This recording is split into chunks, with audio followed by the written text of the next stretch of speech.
Hi guys, welcome to Brandex Reviews. Very quick one here. The official poster for Ant-Man and the Wasp has been released. Now this coincides with this weekend's San Diego Comic Con, but this just got released officially on Twitter, so you can see it in really nice high resolution here.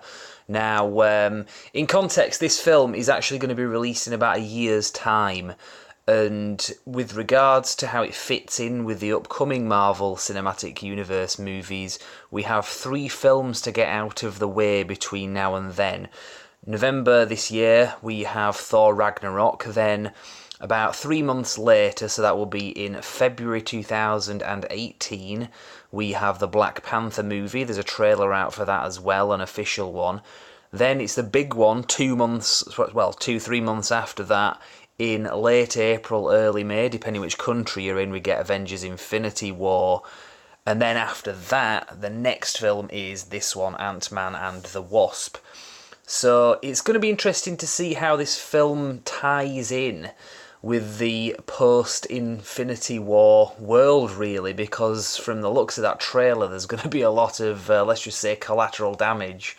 Now, I didn't actually notice that Ant-Man was in the trailer for the Infinity War trailer because that leaked, so I did manage to get a good look at it, but I didn't actually see Ant-Man in there anywhere, so I don't quite know how he's going to play in with that.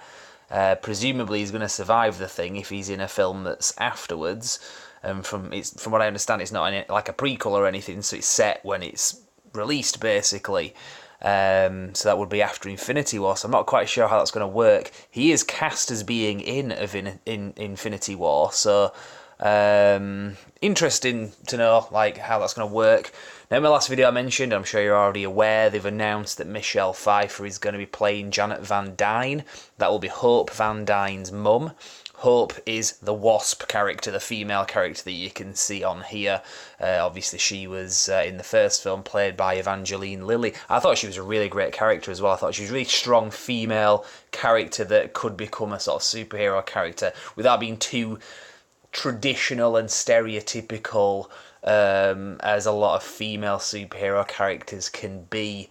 Which is great, and it's really good that not just Marvel but also DC seem to be going in that direction as well, that it's more about just wearing skin-tight outfits and looking pretty, basically. But she was like a really good female actress and a great lead as well, so I was pleased to see that anyway, because otherwise it just gets boring and repetitive.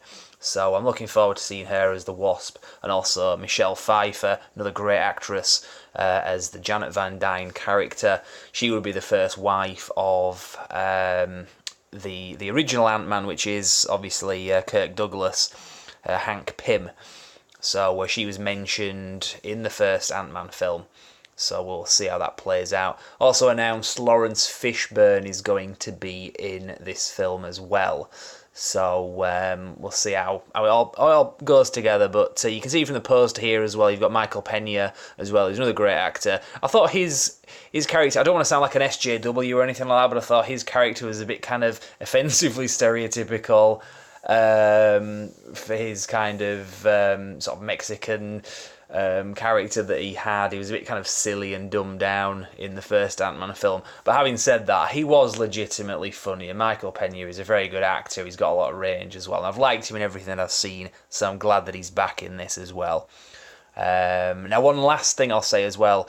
This looks like Giant Man is going to be in the film. Obviously, Giant Man is just Ant-Man when he goes giant, like you saw in Captain America Civil War. You can see here, if you look at him, presumably, if you don't kind of take the poster literally, otherwise you would be saying, well, there's ghosts of characters in the clouds as well in the film. Obviously, that's just artwork.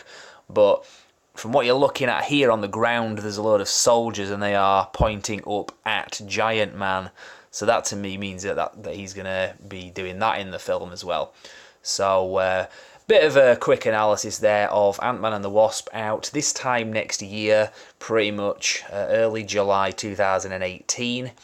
But we've got another 3 MCU films between now and then as well. So a bit to wait. We're really getting treated here. I mean, just thinking, this time next year we will have seen another 4 films that we haven't already seen, not to mention the like home video releases of Guardians of the Galaxy 2 and Spider-Man, which I'm looking forward to as well. So we're in for a real treat now that they've ramped it up to 3 films a year. Right, I'll leave it there and say thank you very much for watching.